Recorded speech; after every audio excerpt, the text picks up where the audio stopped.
Everybody has expectations of you, don't they? Your mom, your spouse, your kids, even your pets. Do you ever feel like you're being pulled in multiple directions and like you are the one who has to be everything to everybody, and all the while you're still feeling like you're not enough? Ever feel that way?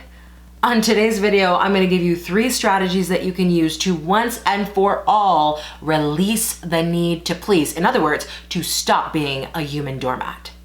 Hi, I'm Cassandra Vaughn, and this is Cassandra Vaughn TV, a life redesign channel for women in their 30s, 40s, and 50s who want to rebuild their minds, redesign their lives, and reestablish their powerful sense of self-worth. If you're a woman in your 30s, 40s, or 50s, and you are ready to rebuild your life, meaning you are ready to put on your crown, to reclaim the throne, and to rule your kingdom, click subscribe and click the bell, and you will be alerted every time there's a new video, and they will all relate to you. I get asked this question by coaching clients a lot, and the question is, how do I stop people pleasing? Here's the thing. The need to please is a dream killer. It's so much of a dream killer that I wrote a book called Stop Waiting for Permission, because I wanted to cover what you give up, what it costs your life when what you do is please other people at your own expense. See, people pleasing is a dream killer because you are saying yes to things that you should be saying no to, and you are saying no to things that you should be saying yes to, and the worst part of all of it is you're teaching other people how to treat you. So at the end of the day, it's time to stop being a people pleaser. Now the question becomes, how do you do that?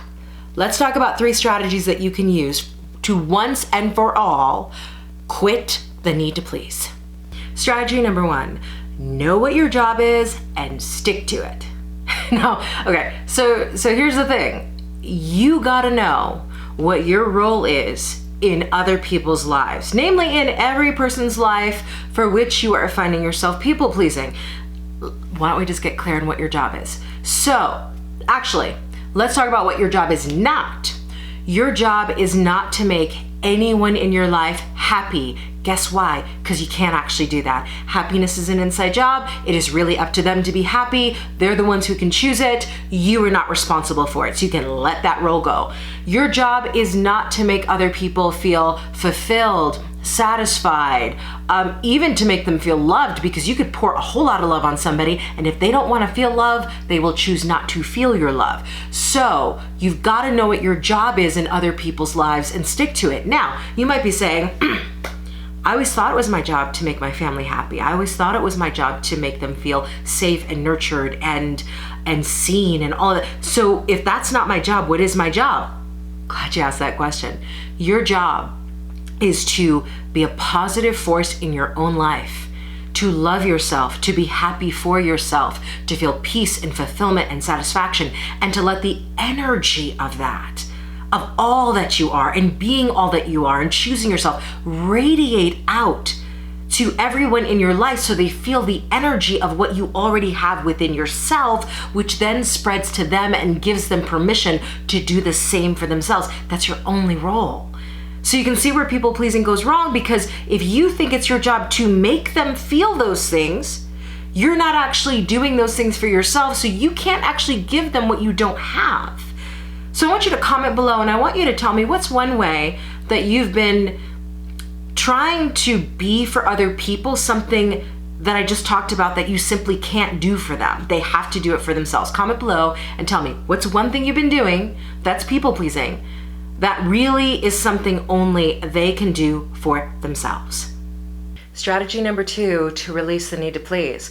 Remove takers and manipulators from your inner circle. I'm gonna say it again. Remove takers and manipulators from your inner circle. I'm gonna try to be nice about this. I really am. I'm gonna try to be nice, but let me be very clear. There's one function for takers in your life, and there's one function for manipulators in your life. Would you like to know what those functions are? Takers take, and manipulators manipulate. And so whenever you are in relationship with takers or manipulators, it is not actually a real relationship, because while you are loving them and giving to them, the sole purpose for you in their lives is for you to give to them. So they're here to use you while you're here trying to love them. Do you see the problem with that? So here's what I want you to know. Whenever you're dealing with someone who is close to you and they never ask you how you are, that's a big sign of a taker or a manipulator. If you are close with people who rarely ask you how you're doing, and I don't mean look, I've lived in New York City before. I don't mean you're walking down a Manhattan street and you go, hey, how are you? And you're already half a block down the way. You didn't care. Like, New Yorkers know what I'm talking about. I'm not talking about that. If you're in deep relationship with anybody in your life, friend, family member, colleague, adult, child, doesn't matter, and they might ask you the question, or they may never ask you the question, how are you? But they don't really care, and they don't really want to know, or they don't ever ask. That's a sign you're either dealing with a taker or manipulator. And here's the thing. They are not in your best interest, and they are not meant to be in your inner circle. And the thing you've got to do, especially when it's super hard and they're super close to you, they live in your house, they're with you all the time, maybe they gave birth to you, I don't know what it is, but if you've got a taker or a manipulator, yes, it's going to be challenging to fire them from your inner circle. But I'm gonna tell you something. If you do not fire a taker or a manipulator from your inner circle, you will never get rid of the need to please. So ask yourself, am I willing to be a human doormat for the rest of my life just to keep this person who only sees my use value in my life? Or do I love myself enough to release the need to please, and by doing so, release them from my inner circle? Doesn't mean you cut them off, doesn't mean you disown them. It just means they cannot be that close to you anymore. They just can't. So I want you to comment below. If you've got a taker or manipulator in your life, I want you to comment below and tell me, what are you going to do to fire them from your inner circle? What are you going to do? Let me know. So the third and final strategy to once and for all release the need to please is this. Only say yes when you have met your biggest priorities for the day. This is where being selfish becomes really important. This is where people are going to call you selfish, and you just better get used to people calling you selfish. Here's the thing. Your biggest daily priorities need to become the non-negotiable of your day and your life. In other words, until I have handled what is most important for me, the answer to everyone else is no. No. The answer is no. The answer is no. Until I've chosen myself today, until I've done for myself what are my non-negotiables to get done so my tank is full, the answer to everybody else is no. Now, let me throw in some caveats, because I know people are going to tell me, but what about this and what about this? There are certain seasons in your life where this strategy does not apply. You have a newborn baby that has to be breastfed every 2 hours. Been there, done that. You know, like, you're in maternity clothes for a year and you're not sleeping for a year. And so you're not getting your needs met. It just is what it is for a season. But when you have done the whole breastfeeding every 2 hours thing for a year, and the child is now 10 years old, and you're still putting all of their needs first, every practice, every recital, every shopping trip, every dropping them off at the mall, no. Here's the thing. You come first.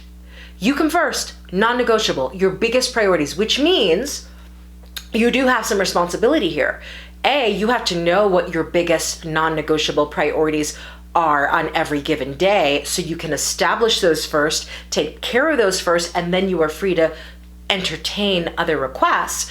But B, you have to be able to say to other people, regardless of what they think of you, the answer is still no. You have to be able to say no. And so the reality of the situation is, will people think that you're selfish? Yes. Will people think that you don't care about them? Maybe. But here's the thing. How could you ever care about somebody if you don't actually, through words and deeds, show that you care about you first?